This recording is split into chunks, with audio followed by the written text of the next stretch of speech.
gente vai aprender sobre tradução, transcrição, splicing, aplicações de tecnologia do DNA e também a gente modificar o DNA de alguns organismos. Vamos começar pela transcrição. Basicamente, a transcrição é quando a gente transcreve um DNA, só que na forma inversa. Por que na forma inversa? Justamente para a gente poder ter RNAs que vão fabricar proteínas. Tanto que no splicing, que é o que a gente vai ver depois da transcrição, a gente retira as porções desejáveis e aí a gente coloca as letrinhas que vão combinar com essa porção para a gente poder, por exemplo, tirar um vírus que a gente tem em uma célula, tirar partes indesejáveis, coisas do tipo. Bom, por que a gente tem a transcrição? A gente, em cada célula do nosso corpo, a gente tem 46 cromossomos. E cada cromossomo tem mais ou menos 1.000 genes. Pensa, 46, cada um tem 1.000, 46 mil. Isso em cada célula humana. Pensa se for pegar todas. É muita coisa. E é muita coisa para o núcleo suportar. Então, o que a gente faz para todas essas informações caber no núcleo? A gente precisa diminuir o tamanho da minha informação genética, que é o tamanho do meu DNA. Então, para todos esses DNAs caberem lá dentro do núcleo, a gente precisa compactar eles, deixar eles bem pequenininho, bem compactado. E quando ele está, compactado, ele recebe o nome de cromatina. E aí, por exemplo, eu quero pegar o gene do cromossomo tal. A gente desenrola a cromatina, estende, né, o nosso DNA para a gente poder pegar justamente a parte que a gente quer. Aí começa a gente no splicing. Por quê? Durante a nossa evolução, a gente meio que teve contato com vários parasitas, inclusive parasitas virais. Só que os parasitas virais, eles são extremamente prejudiciais para o nosso DNA, justamente porque ele infecta o gene e faz com que a cada vez que aquele gene se replique, a gente acabe replicando o parasita viral também. Então, quando os cientistas, biólogos, não sei o que, estavam estudando disso, de a gente sempre começar a replicar os parasitas virais, eles encontraram uma estratégia. Basicamente, a gente pega e copia o gene que a gente quer, independente se ele está com um parasita ou não. Só que aí, depois que a gente forma o RNA, a gente retira as partes indesejáveis desse meu gene que eu escolhi. E a gente tirar as partes indesejáveis é justamente o splicing. Porque, depois que lá na transcrição eu pego o gene que eu quero e desenrolo ele da cromatina, ele fica estendido. Depois que ele volta a ficar estendido, o meu trecho de DNA volta a ficar estendido. E como que a gente estende ele? Pela enzima helicase, a gente adiciona uma outra enzima que chama RNA polimerase para fabricar as sequências de RNA inversas que eu preciso, que é justamente o fenômeno da transcrição. Então, por exemplo, o que seria as sequências inversas? A gente não tem lá as nossas letrinhas? Pois é, a gente tendo as letrinhas, vamos supor que eu tinha as 3 letrinhas A, C e G. Qual que é o contrário do A? O U. Qual que é o contrário do C? O G. E qual que é o contrário do G? Pode ser o U também. Ou o C de novo. Então, basicamente, era eu pegar o inverso das minhas letrinhas para elas poderem se juntar. E aí, depois que esse meu RNA inverso tá pronto na transcrição, ele vai voltar a se enrolar, voltar a ser cromatina. E depois que ele está compactado, lá no núcleo, o RNA vai iniciar o splicing, que é justamente eu tirar as partes indesejáveis. E uma observação é que quando a gente tem uma fita descontaminada, vamos supor, ela não está contaminada com nenhum parasita, nenhum vírus, nenhuma bactéria, nem nada, essa fita de RNA é chamada de pré-RNA mensageiro ou RNA mensageiro bruto, porque é aí que a gente começa o processo do RNA mensageiro. Agora vamos para a tradução, que ela acontece depois de transcrição, depois de splicing, ela é a etapa final. Primeira coisa, ela ocorre no citoplasma. E além disso, ela pega uma informação genética do DNA. O que é uma informação genética do DNA? Cor dos olhos, por exemplo. É uma informação genética do DNA. Só que ele pega essa informação genética em letras, que são as letras que a gente conhece, né? Os nucleotídeos que a gente conhece. C, G, A, T, U, que vão se combinando. E aí ele pega esses nucleotídeos e transforma em uma linguagem de aminoácidos. Porque quando a gente meio que junta esses nucleotídeos, a gente começa a ter as bases nitrogenadas, que são as bases dos aminoácidos. Porque é justamente os aminoácidos que produzem proteínas. Aí, quando a gente tem a replicação, a transcrição e o splicing, vem a função da tradução, que é justamente pegar o RNA mensageiro por conta daquele pré-RNA mensageiro ou RNA mensageiro bruto que a gente viu. Então, ele pega ele, joga no citoplasma para iniciar justamente a tradução. E para a tradução acontecer, a gente precisa de 4 coisas. Primeiro, como que vai ser a proteína, porque na tradução a gente produz a proteína, então a gente precisa ter a informação de como ela vai ser, e essa informação é justamente enfim, não sei, pelo RNA mensageiro. A gente precisa também dos ribossomos, que vão ser quem vai construir a proteína. A gente vai precisar dos aminoácidos, que vão formar a proteína, e a gente consegue os aminoácidos através de alimentação ou então o nosso próprio organismo que sintetiza. E por último, de uma pessoa que vai trazer os aminoácidos para o lugar que a gente precisa, que isso ocorre através do RNA transportador.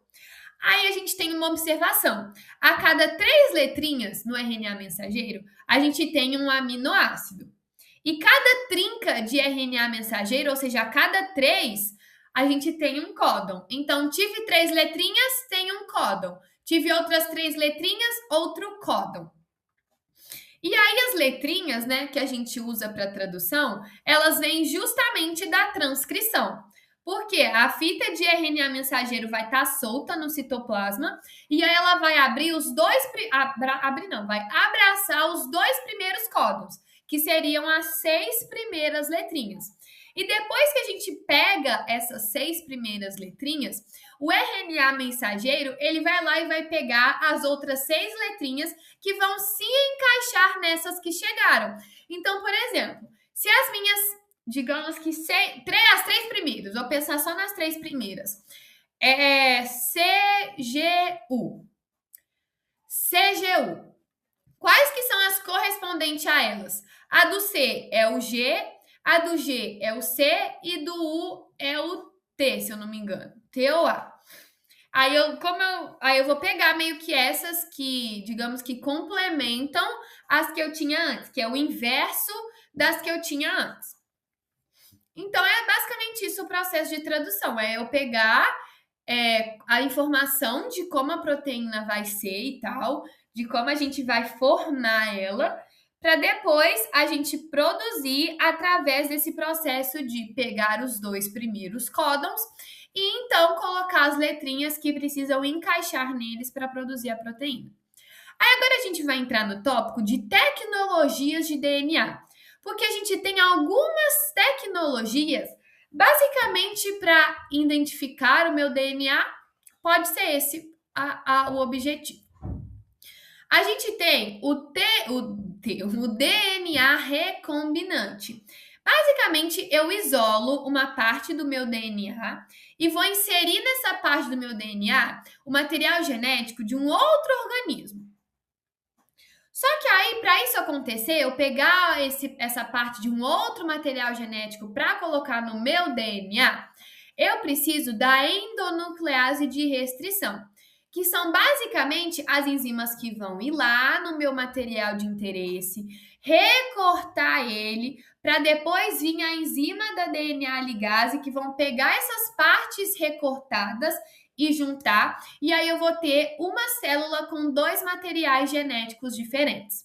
A gente tem também a eletroforese, que é basicamente quando eu coloco o meu DNA em um gel. E aí o meu DNA ele vai começar a correr por esse gel. Só que a gente tem uma ponta com uma carga negativa e outra ponta com a carga positiva. Só que aí os meus fragmentos do DNA, eles vão se dispor no meio desse gel. Os fragmentos menores vão ir mais longe do que os fragmentos maiores.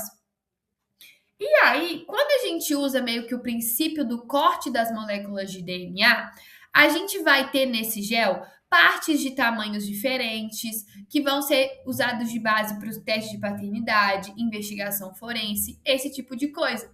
Porque aí a gente vai ver na eletroforese, é nem eletroforese, gente, é eletroforese. A gente vai ver as bandas, sabe? E essas bandas, a gente consegue comparar as bandas de diferentes indivíduos para ver se vai bater ou não. Por exemplo, no teste de paternidade, a banda de um possível pai que tiver mais parecido com a do filho, vai ser ele que vai ser o pai. Inclusive, isso entra em outro tópico que vai ser a de manipulação genética. Outra técnica de tecnologia de DNA que a gente tem é a técnica de PCR, que é basicamente eu conseguir produzir uma grande quantidade de cópias de DNA de interesse. Tanto que é graças a ela que eu consigo, por exemplo, identificar o indivíduo só por uma gota de sangue. Porque no PCR eu meio que amplifico o DNA. E se eu amplifico o DNA, fica mais fácil de eu identificar o que eu tenho dentro dele. Só que para essa técnica acontecer, a gente precisa de 4 tipos de nucleotídeos, de polimerase, de solução tampão, de um primer e também de um termociclador, que é onde vai realmente acontecer a técnica de PCR, que é copiar esses trechos de interesse do DNA que eu quero e meio que amplificar o meu DNA. E aí, como que acontece isso de eu amplificar o meu DNA? Primeiro, lá no meu termociclador, a 90 graus, a gente vai desnaturar o DNA. Beleza, desnaturamos o DNA. Depois, eu vou abaixar para o 55, que é quando eu vou juntar os meus primers com o DNA que eu estou usando de molde. E depois, eu vou subir um pouquinho a temperatura para 72 para eu estender a nova cadeia que eu tenho agora através do DNA polimerase. E a outra tecnologia de DNA e última que a gente vai ver é a clonagem molecular. E ela pode acontecer de duas formas. Pode ser a partir de bacteriófagos, acho que é assim que fala. Bacteriófagos, ou então através diretamente do plasmídio. Quando é pelo bacteriófagos, eu coloco meu DNA de interesse dentro de um bacteriófago e aí eu coloco esse DNA de interesse do bacteriófago em contato com uma bactéria. Quando ele entrar em contato com essa bactéria e essa bactéria começar o processo de replicação, automaticamente ela vai replicar a informação de interesse que eu coloquei também no bacteriófago. Então, meio que eu vou replicar o que eu quero, graças à bactéria se replicar. E aí, agora eu não vou ter mais só um pedaço do meu gene de interesse. Eu vou ter vários, porque a gente replicou o material de interesse que eu queria. E quando é diretamente do plasmídio, a gente coloca o plasmídio na bactéria e, juntamente, a gente inicia já direto o processo de replicação natural. Porque antes a gente meio que coloca no bacteriófago para o bacteriófago entrar em contato com a bactéria, para assim a bactéria começar a se replicar e a gente poder copiar o nosso material de interesse. No plasmídio direto, eu já coloco o material genético diretamente no plasmídio dessa bactéria, então não preciso desse entrar em contato com ela para depois começar a replicar. A gente já começa a replicar assim diretaço. Agora a gente vai para as manipulações genéticas, que é eu modificar o meu DNA. Primeira coisa, identificar as pessoas pelo DNA. Por quê? Cada pessoa tem um DNA. E tem partes do meu DNA que a gente justamente consegue analisar essas diferenças de um indivíduo para outro. E essas partes que me permitem identificar um indivíduo para outro, a gente chama de DNA fingerprint, que é literalmente a nossa impressão digital. Só que para a gente identificar as pessoas pelo DNA, a gente precisa pegar especificamente o trecho VNTR, porque ele não codifica proteínas e meio que ele não teoricamente prejudica a nossa célula se a gente tirar ele, porque ele simplesmente não vai produzir proteínas. E aí, o que, que vai acontecer? As enzimas de restrição vão tirar a parte do meu fingerprint para eu poder identificar o meu indivíduo. E depois que a gente retira essa parte que a gente vai usar para identificar o indivíduo, a gente usa a eletroforese que a gente viu antes para gerar as bandas que a gente precisa e assim perceber o padrão das bandas do indivíduo que a gente está analisando. Tanto que quando a gente usa na investigação forense, por exemplo, a primeira coisa que a gente precisa fazer é coletar uma amostra de DNA, que pode ser fio de cabelo, sangue, etc. E aí comparar esse material que a gente teve lá depois que a gente pegou, colocou na eletroforese, comparar com a vítima, para ver se é o sangue da vítima ou não. Aí a gente viu que não é o sangue da vítima. Então vai ser o sangue de um dos suspeitos, certo? Tanto que como que a gente sabe quem que é o suspeito? Olha aqui nessa imagem. Eu tenho o material de sangue da vítima, o DNA da vítima, e tenho de outros 3 suspeitos. E eu tenho o meu da prova, que foi o que eu coletei na cena do crime. A gente agora vai analisar qual dessas 4 pessoinhas tem as bandas iguais à da prova. E se eu analisar quem tem as bandas iguais à da prova é o suspeito 3. Então eu sei que quem foi responsável por aquele crime foi o suspeito 3. E a gente também pode usar no teste de paternidade. Por quê? Eu pego essas bandas da criança e comparo com a banda da mãe e dos possíveis pais. Quando eu analisar isso, eu preciso ver qual dos pais tem as bandas mais similares com as da criança.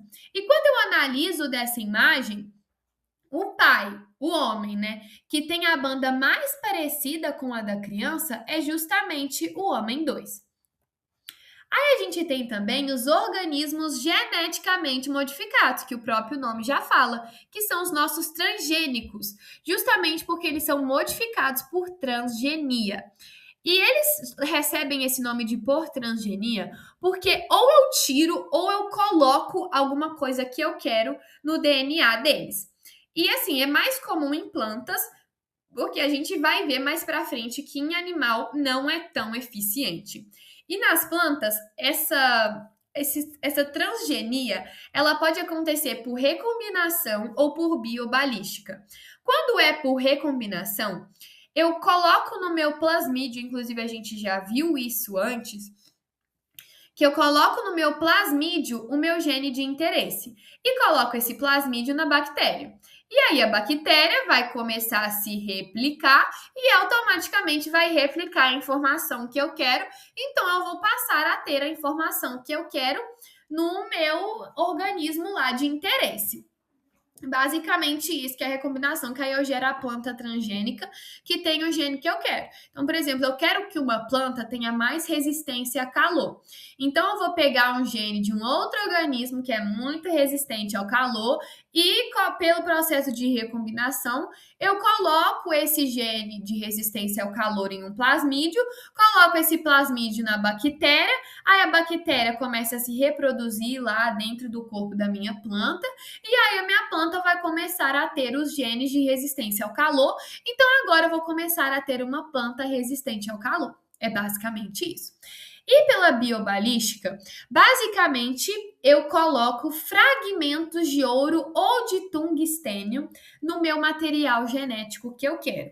E aí eu vou bombardear essas micropartículas na minha célula vegetal. E aí, meio que automaticamente, elas vão penetrar na minha célula vegetal com a característica que eu quero. Aí a gente tem também nos animais. Porque nos animais, ela tem o objetivo de aprimorar as qualidades das espécies. Só que ela não funciona e nem tem a mesma eficiência que quando a gente faz com plantas. Nos animais acontece o seguinte: eu tiro o espermatozoide e o óvulo de ratos e fertilizo esse espermatozoide e o óvulo justamente para a gente conseguir produzir um filhote. Só que antes de eu produzir o meu filhote, antes dele virar realmente um embrião, eu tenho um pronúcleo. E aí é nesse pronúcleo que eu ou acrescento ou retiro o que eu quero. Porque às vezes tem uma parte indesejável, eu retiro. Mas se tem alguma coisa que eu quero adicionar, eu coloco lá. E aí, depois que a gente coloca isso no pronúcleo, o pronúcleo, né, vai evoluindo até virar um embrião. E aí eu começo a ter. Só que aí antes disso, né? Antes de o embrião nascer, ele precisa ter um lugar para ele nascer, né? Aí a gente coloca o embrião numa fêmea que vai justamente gerar, né, aquele filhotezinho. E uma característica é que não passa 100% para pólen, justamente porque em animais é uma coisa instável e que varia muito mesmo. Aí, agora a gente tem os pontos positivos e os riscos da transgenia. Os pontos positivos é que otimiza a produtividade. Então, por exemplo, a gente usa muito coisas transgênicas em frutas para a gente ter qualquer tipo de fruta em qualquer estação do ano, independente da estação. Então, a gente otimiza a produtividade. Além da gente gerar plantas mais resistentes, porque a gente está passando por muitas variações no nosso mundo, justamente por conta das ações humanas, e a gente precisa ter plantas que vão ser resistentes a essas variações. Então, é outro ponto positivo. E o último ponto positivo é que impacta na segurança alimentar, porque agora eu consigo produzir mais alimentos, já que eu não preciso esperar, sei lá, 6 meses para eu ter determinado alimento, já que por conta da transgenia eu consegui fazer com que esse alimento crescesse em um mês. Então, eu também tenho a geração de mais alimentos. Só que também tem riscos, porque a gente começa a meio que ajudar na proliferação de seres vivos mais resistentes, que vão prejudicar mais, que é através da seleção natural de pragas. Por quê? A promessa era de que com a transgenia a gente não ia precisar mais usar inseticida e herbicida. Só que, na verdade, a gente está começando a precisar utilizar mais ainda. Então, a gente começa a ter uma seleção natural de pragas, porque a gente vai começar a ter organismos mais resistentes aos inseticidas e aos herbicidas. Além de desaparecer as espécies nativas, porque a gente está modificando as nativas, então vai ter uma hora que elas vão desaparecer, além de contaminar seres vivos. E a gente tem também 2 últimos processos de manipulação genética, que é pela terapia gênica. Isso é muito usado no tratamento de diabetes, porque, por exemplo, a pessoa não produz insulina e aí a gente coloca nela uma proteína que produz insulina e a pessoa começa a produzir insulina e, teoricamente, não tem mais diabetes. E como que acontece a terapia gênica? Eu pego as células do meu indivíduo, então, por exemplo, eu pego a célula dessa minha pessoa que tem diabetes, infecto ela com um vírus que está geneticamente modificado com o RA mensageiro da insulina, que é o que essa pessoa precisa, já que as proteínas dela mesma não têm a informação da insulina. Depois que eu faço isso, a célula que eu peguei da minha pessoa com diabetes vai ter 2 materiais genéticos. O material genético que ela já tinha, só que o material genético do que eu adicionei também. E aí eu recoloco essas células na minha pessoa com diabetes e aí o corpo dessa pessoa vai começar a produzir a insulina. E a gente consegue fazer também a terapia gênica pela CRISPR, que é quando eu recorto e retiro o meu gene de interesse, coloco ele na pessoa, no ser vivo, e não vai ter falhas. E a gente tem também a clonagem. Gente, a clonagem, ela só ocorre bem em plantas. Porque quando testaram em animais, que é o caso da ovelha Dolly, não deu muito certo, justamente porque as células diferentes dos animais não geram outros tipos de células. Então, por exemplo, células mamárias só geram células mamárias. Não vai gerar medula óssea. Um exemplo. E aí, como que o processo de clonagem é basicamente transferência nuclear? Eu transfiro o núcleo de um para outro. Então, eu pego o núcleo do óvulo e coloco ele no núcleo de uma outra célula. No caso da ovelha Dolly, tiraram o óvulo dela e colocaram nas células mamárias. E depois que a gente coloca o óvulo, ele meio que começa a se desenvolver, né? E cria um novo organismo. Só que no caso da Dolly, tiveram que produzir 277 embriões até que um deles conseguisse nascer. E mesmo assim, quando nasceu, que né, a ovelha Dolly já é o clonado, ela teve envelhecimento precoce, muita complicação de saúde e teve que sofrer eutanásia. E essa foi a nossa videoaula de hoje. Eu espero que vocês tenham gostado. E qualquer dúvida, pode deixar aí nos comentários que eu respondo.